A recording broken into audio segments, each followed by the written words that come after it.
Assalamualaikum adik sekalian, selamat pagi semuanya. Pertemuan kali ini kita belajar segitiga, kelas 7 semester 2. Nah, apa itu segitiga? Dari kata-katanya ada persegi, tapi terbuat dari 3 sisi. Nah, jadi memang definisi segitiga yaitu bangun datar yang dibatasi oleh 3 garis dan membentuk 3 sudut. Nah, jadi ada 3 garis, ada 3 sudut ya. Seringlah kita belajar di SD dulu juga kita belajar misalnya. Nah, ini yang mana garisnya? A, B, B, C, C, A. Lalu sudutnya sudut A, sudut B, sudut C. Jadi ada 3 titik sehingga dia membentuk sudut. Lalu ada 3 sisi. 3 garis atau 3 sisi ya. Jadi ada sisi, ada sudut. Nah, biasanya yang kita pelajari yang pertama adalah jenisnya ya. Nah, jenis-jenis. Yang pertama berdasarkan sudut. Berdasarkan sudutnya. Nah, sudutnya itu ada beberapa macam, 3 macam nanti ya. Yang pertama kalau segitiganya siku-siku. Ya, berarti sudutnya 90 derajat salah satunya. Lancip. Habis itu tumpul. Nah, bayangkan pisau tumpul. Maka dia lebih dari 90 salah satunya. Kalau lancip kurang dari 90 ketiga-tiganya. Kalau tumpul salah satu aja ya. Kalau siku-siku juga salah satu saja. Tapi kalau lancip syaratnya harus semuanya kurang dari 90. Nah, itu berdasarkan sudut. Nah, berdasarkan sisinya. Nah, berdasarkan sisinya nanti ada 3. Siku-siku berdasarkan sudut sisinya nanti ada sama sisi. Berarti semua sisi sama. Sama kaki. Semua kakinya, panjangnya juga sama ya. Jadi segitiga sama kaki, sama sisi dan sembarang. Nah, segitiga sembarang berarti sisinya berbeda-beda semuanya. Nah, oke. Kemudian bagaimana lagi apa yang kita bahas? Ya, pertama adalah mencari luasnya ya. Oke, mencari luas ya, segitiga di SD juga udah belajar yaitu setengah alas kali tinggi. Jadi tingginya mana? Nah, alasnya yang mana? Jadi setengah alas kali tinggi. Kemudian yang penting lagi di segitiga adalah teorema Pythagoras biasanya ya. Jadi misalnya kalau ini ada sisinya A, B, C, yang panjang yang mana? Yang itu yang di depan siku-siku itu yang paling panjang. A kuadrat tambah B kuadrat sama dengan C kuadrat. Ya kan? Nah, itu dia. Kemudian ada yang namanya sudut dalam dan sudut luar. Oke, sudut dalam dan sudut luar. Nah, ini yang paling penting nih ya. Oke, sering dipakai juga. Nah, segitiga yang punya sudut dalam sudut luar itu maksudnya yang mana? Nah, maksudnya kalau kita punya segitiga seperti ini, A, B, C, di sini ada D, ya kan? Misalnya ada E, ada F di sini, ya kan? Nah, yang mana? Misalnya kalau kita punya sudut, berarti ini sudut B, sudut X lah misalnya ya. Lalu ini sudut Y, nah, lalu ini sudut Z. Nah, di sini sudut DAF, katakanlah ada sudut yang lain, sudut A. Nah, maka yang sudut luar itu ada sudut A, kemudian kalau di sini ada sudut B, ada sudut C. Sudut dalam X ya kan? Sudut luarnya berarti ada sudut A, ada sudut C, ada sudut B. Nah, sudut luar, oke, jumlah biasanya besarnya sudut luar A itu jumlah dari sudut yang tidak berpelurus, berarti sudut X tambah sudut Y. Nah, biasanya cari sudut yang lain gitu, jumlah dari dua sudut yang lainnya. Jadi sudut A ini besarnya adalah ini tambah ini. Jadi bukan yang berpelurus. Kalau berpelurus kan ini waktu kita belajar garis kan berpelurusnya berarti ya gitu. Jadi ini deh sudutnya. Oke, kemudian itu teorinya. Kita langsung soal saja. soal nomor 1 di halaman 108. Nah, oke, langsung soalnya. Nah, oke, kita baca soalnya. Suatu segitiga besar sudutnya 190 dan 30. Disebut segitiga apa? Nah, yang penting kalau ada sudutnya lebih dari 90, kan ada sudut 100 ya. Nah, ini kan lebih dari 90. Kalau lebih dari 90, maka ini pasti sudut tumpul. Tumpul itu kayak pisau tumpul gitu ya. Nah, jawabannya C. Kan ada 30 dan 50, bukannya itu lancip. Syaratnya kalau lancip itu semuanya harus di bawah 90. Kalau siku-siku ada 90-nya ya. Kalau sembarang tidak ada yang kita lihat bukan sudutnya tapi sisinya. Tidak sama panjang semuanya. Oke, nomor 1 C. Nomor 2, perhatikan gambar berikut. Jadi ada segitiga KLM. Lalu kita perhatikan ada tanda garis yang ini, itu namanya sama sisi namanya ya. Sama kaki. Kalau sama sisi semuanya harus sama. Di sini kan KML-nya tidak dikasih tahunya sama atau enggak. Nah, segitiga KMM mempunyai dua sudut sama besar. Nah, maksudnya yang mana? Kalau dia sama kaki, kalau ini X, pasti yang di sana juga X sama besar sudutnya ya. Jadi sudut L sama besar dengan sudut M. Oke, jadi satu benar. Garis tinggi ditarik dari K merupakan sumbu simetri dari KLM. Jadi ada garis tinggi. Yang namanya garis tinggi itu ditarik dari sini tegak lurus ke sisi yang lain. Jadi ini siku-siku di situ. Nah, dia membagi dua karena apa? Karena dia siku-siku. Nah, berarti dia merupakan sumbu simetri. Sumbu simetri membelah dua kan? Nah, juga benar. Kemudian yang ketiga, garis bagi dan garis berat. Nah, apa beda bagi dan berat? Ya. Nah, kalau berat ditarik dari K ke sisi yang lain, yaitu dia sama panjang. Jadi ini sama dengan ini, maka itu namanya garis berat kalau dia sama panjang. Sedangkan kalau garis bagi, sudut ini sama dengan sudut ini ya, itu disebut dengan garis bagi. Ya, kalau bagi itu sudutnya, kalau garis berat sisi yang di depannya. Gitu. Nah, garis bagi dan garis berat dari sudut K tegak lurus dari sisi LM. Kenapa dia tegak lurus? Kebetulan dia karena dia sama sisi, jadi benar. Sama kaki. Segitiga KLM dapat menempati bingkainya dengan satu cara, dua cara. Satu yang ini lalu dibalik lagi, gitu, seperti tapak tangan kita. Jadi cara. Jadi 1, 2, 3. Oke, jadi jawabannya A. Gitu ya. Nah, jadi kalau dia sama kaki, jadi sifatnya seperti itu. Oke, kita lanjutkan soal selanjutnya. Nomor 3, segitiga ABC merupakan segitiga sama kaki dengan AB dan BC-nya sama. Jika sudut BAC ini 50, maka sudut ABC. Nah, kita tulis dulu segitiganya, sama kaki. Nah, ini kakinya. Jadi bayangkan kita berdiri, kaki kita kan sama panjang. Nah, jadi yang sama kaki yang sama itu yang ini ya. Yang bawahnya belum tentu sama. Kalau sama semuanya berarti sama sisi. AB sama dengan BC. AB sama dengan BC. Jadi kalau AB-nya sama dengan BC, nah itu yang kakinya yang sama itu. Nah, kalau sudut BAC-nya 50, berarti sudut BAC itu sama dengan sudut A. Jadi ambil yang tengahnya ya. Sudut A-nya 50. Yang mana yang 50?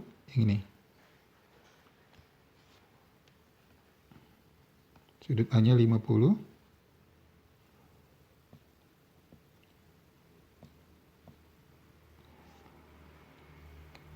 Nah, ini 50.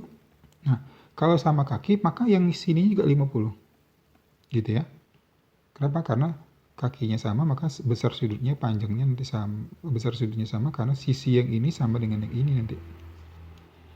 Sisi di depan sudut sama, maka sudutnya juga sama. Berapakah sudut ABC? Berapa besar sudut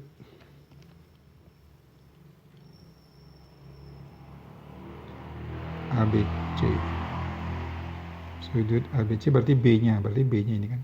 Nah, Jumlah sudut semua harus berapa? 180 ya. Jadi sudut A tambah sudut B tambah sudut C harus 180. A-nya kan 50. B-nya mau dicari. Si C-nya juga 50, 180. Sudut B tambah 100 sama dengan 180. 100-nya pindah kanan berarti sudut B-nya berapa? 80. Jadi jawabannya 80 derajat. Jadi jawabannya B. Gitu ya. Jadi apa yang penting di sini? Kalau sama kaki, sudut pada kakinya itu sama. Lalu jumlah sudut semuanya harus 180. Sehingga kalau dikerjakan maka hasilnya seperti itu. Oke, kita lanjutkan soal selanjutnya. Nah, ada soal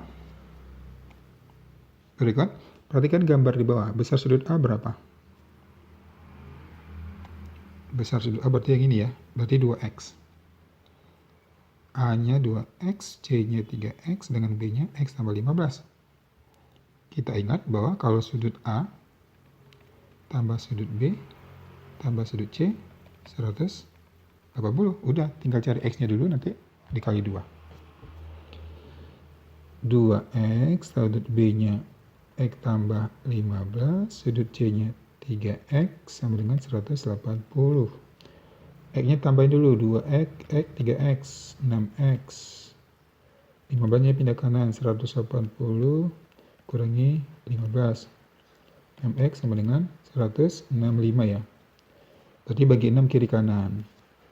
165 bagi 6. Nah, bagaimana cara mencarinya? 165 bagi 6, 16-nya dulu dibagi 6. 16 bagi 6 dapat berapa? 2. 2 kali 6, 12. Berarti 16 kurang 12 berarti sisa 4. 45. 45. Nah, 45 bagi 6. 7. 7 kali 6, 42. 7,5. Nah, X-nya 7,5. Kalau 2X, jadi sudut A-nya 2 kali X kan? Jadi 2 kali 27,5, 55. Jadi jawabannya yang A. Gitu. Oke. Kita lanjutkan soal. Baik, nomor 5. Perhatikan gambar berikut. Jadi ada segitiga ABC, lalu ada garis titik D dan E. Nah, pertanyaannya besar sudut BAC. Besar sudut BAC. Nah, ini berapa? Nah, kalau ditanya BAC berarti perhatikan yang tengahnya, berarti sudut A-nya, berarti kan? Nah, ini berapa sudut A-nya?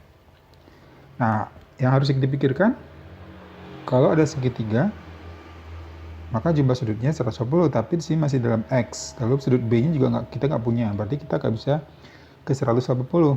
Nah, lalu perhatikan ada yang di luar kan? Oke, jadi namanya sudut luar. Berarti kita pakai ilmu sudut luar. Nah, sudut luarnya 112. Nah, 112 ini diapakan? Itu merupakan penjumlahan dari sudut yang lainnya. Yaitu ada sudut C, yaitu 4x tambah 10 tambahkan 3x kurang 3. Jadi sudut luar itu merupakan penjumlahan dari dua sudut yang lain. Gitu ya. Nah, kalau gitu kita cari x-nya. Dengan dapatnya x, maka sudut A-nya bisa dicari. Oke, kalau gitu yuk kita jumlahkan ya. 112 sama dengan 4x tambah 3x, 7x. 10 dengan min 3 plus 7. 7-nya ke kiri, 7x sama dengan 112 kurang 7 ya. Berarti 112 kurang 7, 12 kurang 7, 5, 105. Jadi x-nya bagi 7 ya. Jadi 105 per 7. Nah, bagaimana mencarinya nih? Yaitu 10 bagi 7, 1. Sisa berapa? Sisa 3. 35 bagi 7 adalah 5. Jadi x-nya adalah 15. Nah, kalau ingin mencari A-nya berapa? Jadi kalau sudut A-nya yaitu 3x kurang 3. 15 kali 3, 45. Kurang 3, 42. Jadi jawabannya adalah 42, berarti B.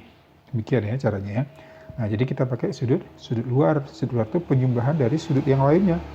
Jadi 112 adalah penyumbang dari si C dan si D. Nah, gitu caranya ya. Oke, kita ke soal nomor selanjutnya, yaitu nomor 11. Perhatikan gambar berikut. Keliling adalah 102, panjang AC-nya berapa? Nah, diketahui keliling. Nah, ini sini ada garis, berarti ini sisinya sama ya. Berarti kalau ini 3M kurang 6, maka di sini juga 3M kurang 6. Lalu sini 2M tambah 2. Nah, keliling. Kalau keliling berarti jumlah semua ya. Jadi kalau keliling berarti AB tambah BC tambah CA gitu. Nah, tinggal dimasukkan. Kelilingnya 102.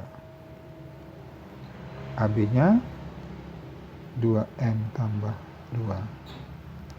BC dan AC-nya sama, berarti 2 kalinya aja, 2 kali 3M kurang 6. 102 sama dengan 2M tambah 2. Kalikan masuk, 2 kalikan ke sini, 2 kalikan ke sana, 6M min 12.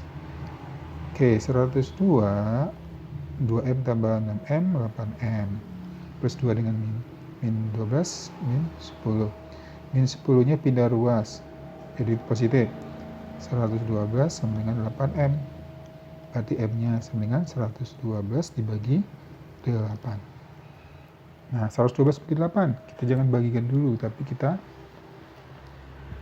11 bagi 8. 11 bagi 8 berapa? 1. 11 kurang 8? 3. 32 bagi 8, 4. Jadi M-nya 14. Oke. Nah, kalau AC-nya itu kan 3M kurang 6. Berarti AC, kita cari AC-nya. AC 3M kurang 6. Berarti 3 kali 14. 3 kali 14 kurangi 6. 3 kali 14, 42. 42 dikurangi 6. 40 kurang 6. Oke, 42 kurang 6. 36 ya. Jadi jawabannya 36. Oke, maka jawabannya adalah yang A. Nah, gitu caranya ya. Jadi kalau kita punya keliling, maka jumlahkan semuanya. Dalam variabel M, maka nanti kita bisa mencari berapa M-nya dulu, lalu kalau udah ada M-nya, maka yang dicari apa, tinggal kita hitung. Nah, oke, kita ke soal nomor 12. Nah, soal 12 ini menarik nih. Ini semi HOTS, semi olimpiade ya. Ini termasuk soal yang sulit nih, yang HOTS. Nah, luas segitiga PQR, ditanya PQR. PQR yang mana? Yang gitu kan? Nah, kalau kita mencari luas, rumusnya apa? Setengah alas kali tinggi. Alasnya ya PQ, 9. Tingginya yang mana? Nah, walaupun segitiganya seperti ini, tingginya itu adalah Q dan berapa ke atas, kita nggak tahu tingginya kan? Nah, ini kan sama dengan yang ini, jadi tingginya tetap 8. Jadi meskipun membentuk sudut seperti itu, maka boleh tetap pakai itu aja. Jadi setengah kali alasnya yang PQ-nya 9, yang tingginya 8. Oke, 8 bagi 2, 4. 4 kali 9, 36. Nah, jadi 36 cm persegi, jadi jawabannya C. Nah, gitu dia. Jadi ini soal hot ya. Jadi bagi adik-adik yang tahu bahwa ini bisa dipakai. Jadi luasnya itu bukan 9 tambah 6, 15 kali, setengah kali 15 kali. Apa enggak ya? Jadi 6-nya enggak kita pakai. Gitu. Baik, soal nomor 18. Perhatikan gambar berikut. Luas daerah yang diarsir adalah, nah, yang diarsirnya yang mana? Oke, yang diarsirnya adalah yang ini. ABC, kemudian CED. Nah, berapakah luas daerah yang diarsir ini? Nah, jadi kalau kita perhatikan di sini ada berapa segitiga nih? Ada 3 buah segitiga ya. Nah, tapi kalau kita ingin mencari berapa yang diarsirnya, maka Caranya seperti apa? Nah, maka ini soalnya soal menantang, ini soal hot. Jadi kita perhatikan nanti ada segitiga AEB. Nah, ini yang pertama. Kemudian ada segitiga AED. Ini. Lalu ada segitiga AEC. Nah, kita cari luasnya masing-masing dulu. Kalau kita ingin mencari luas segitiga ABE, ABE, ABE, setengah alas kali tinggi. Alasnya kan semuanya 18 sepertinya ya. Nah, tingginya masing-masing. Ini 15, 24, ini 6. Jadi kalau ABE, setengah alas, alasnya 18. Nah, tingginya berapa yang 15? Nah, oke. 14 bagi 2, 9. 9 kali 15. 9 kali 10, 90 tambah 45, 135. Lalu kita hitung lagi luas segitiga yang AED yang besar. AED. AED yang besar ya. Nah, setengah alasnya 18. Nah, tingginya yang 24. Nah, oke. 12 bagi 2, 12. Nah, kalau kita hitung 18 kali 12 caranya gini, 18 tambah 2, 20. 8 kali 2, 18. Jadi 216. 216. Kemudian kita cari luas segitiga yang kecil, AEC. AEC yaitu yang tidak diarsir, yaitu setengah alas. Alasnya tetap 18 ya. Nah, tingginya yang 6. Kemudian kalau kita coret 18 dengan 2, 9 kali 6, 54. Nah, jadi luas segitiga masing-masingnya udah kita cari. Nah, kalau yang diarsir yang ditanya, berarti dikurangi dengan yang tidak diarsir. Jadi luas daerah yang diarsir. Nah, luas total yaitu yang ABE dan AED dikurangi 2 kali luas segitiga AEC. Kenapa 2 kali? Karena dia AEC ini bagian dari siapa? Bagian dari segitiga AEB dan bagian dari segitiga AED. Nah, kenapa dia dikali 2? Karena dia dua kali kena ya, miliknya si AEB dan AED gitu. Kenapa dia dikali 2? Nah, kalau udah paham tinggal kita hitung. Yang penting pahamnya dulu ya. Nah, kalau gitu tinggal kita hitung. Yang diarsir luas totalnya, total yang ini maksudnya ya. 135 dikurang tambah 216 dikurangi 2 kali 54 gitu. Nah, cara menjumlahkan gini, 100 tambah 200, 300. 30, 10, 40. 300, 40 tambah 11, 351. Kurangi 2 kali 54, 2 kali 50, 100. 108 jadinya kan? Nah, gitu dia. Kemudian 300 dikurangi 100, 200. 51 kurang 8, 43. 43 tambah 8 kan jadi 51 lagi ya. Nah, jadi 243. Jadi inilah dia luas daerah yang diarsir. Gitu dia. Kalau yang tidak diarsir ya udah ketahuan tadi kan, itu yang 54. Nah, yang diarsirnya gimana? Nah, jadi cukup menantang soalnya, maka jawabannya adalah yang C. Oke, kalau kita ulas ulang lagi. Jadi kalau yang mau dicari luas yang diarsir, padahal dia ada 2 buah segitiga yang nempel. Nah, yang nempel tadi makanya 2 kalinya gitu kan, 2 kali segitiga. Jadi kita hitung segitiga masing-masing. Nah, ini segitiga ini juga menantang, itu sekali tinggi. Nah, ini soal hot kali ya. Soal hot. Jadi soal yang menantang. Jadi kalau kita kelas 7 udah ngerti, nanti kelas SMA ini juga dipakai dan seterusnya. Oke, di SMP dan SMA kita lebih paham bagaimana mencari luas. Segitiga tidak harus tingginya itu yang di dalam segitiganya, tapi yang di luar segitiganya juga ternyata boleh. Oke, demikian pembahasannya. Terima kasih.